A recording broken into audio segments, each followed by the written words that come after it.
திருவேதிக்குடி வேதபுரீஸ்வரர் திருக்கோவில். இது தஞ்சாவூர் மாவட்டம் திருவையாறு பேருந்து நிலையத்திலிருந்து சுமார் 1 கிலோமீட்டர் தொலைவில் அமைந்திருக்கு. இறைவன் வேதபுரீஸ்வரர், வாழைமடுநாதர், இறைவி மங்கையர்க்கரசியார். தலவிருச்சம் வில்வம். தீர்த்தம் வேத தீர்த்தம், வைர தீர்த்தம். அப்பர், சம்பந்தர், சேக்கிழார், பிரம்மன், வேதங்கள் 4ம் வந்து வழிபாடு செய்த திருத்தலம். அப்பர் சம்பந்தர் பதிகம் படைக்காங்க. சுவாமி வாழைமடுவில் உற்பத்தியானதால் வாழைமடுநாதர் என்ற பெயரில் அழைக்கப்படுகிறார். இங்கு மகா மண்டபத்தில் இருக்கும் விநாயகர் வேத விநாயகர் என்றும் தல விநாயகர் என்றும் அழைக்கப்படுகிறார். இவர் சிரசை ஒருபுறமாக சாய்த்து காதை சற்று உயர்த்தி வேதம் கேட்கும் பாவனையில் காட்சி தருகிறார். முதலாம் ஆதித்த சோழன் காலத்து கல்வெட்டுகளில் வேதக்குடி மகாதேவர் என்றும் பரகேஸ்வரி சதுர்வேதி மங்கலத்து மகாதேவர் என்றும் குறிப்பிடப்பட்டிருக்கு.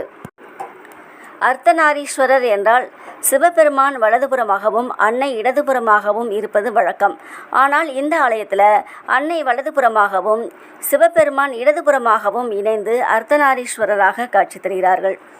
கருவறையில் இருக்கும் லிங்க திருமேனியானது சால கிராமத்தைப் போல நீள்வட்ட வடிவில் இருக்கு. எப்போதுமே வேதியர்கள் வேதம் ஓதிக்கொண்டே இருப்பார்கள். அதன் காரணமாக இந்த ஊருக்கு வேதபுரி என்றும், வேதங்கள் வந்து வழிபட்டதால் வேதபுரி என்றும் சொல்லப்படுகிறது. அன்னை மங்கையர்க்கரசி வேதத்தில் சொல்லாகவும் அதன் இனிமையாகவும் இருக்கிறார். இந்த ஆலயத்தில் 108 சிவலிங்கங்கள் வரிசையாக அமைந்திருக்கு. அதனால் ஒரு முறை இந்த ஆலயத்தை வலம் வந்தால் 108 சிவ தரிசனம் பெற்ற பலன் கிடைக்கும். இது சப்தஸ்தான தலங்களில் ஒன்று.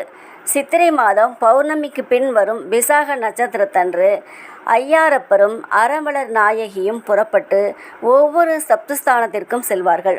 அங்கிருக்கும் பெருமான் இவரை எதிர்கொண்டு அழைப்பார்கள்.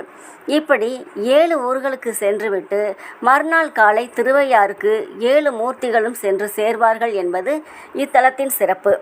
திருமண தடை நீங்கவும், பிரிந்த தம்பதிகள் ஒன்று சேரவும் இந்த ஆலயத்து இறைவன் இறைவியை வணங்கும் போது அவர்களுடைய வாழ்க்கை மிகவும் நல்ல முறையில் அமையும் என்பது இந்த தலத்தில் உள்ள நம்பிக்கை.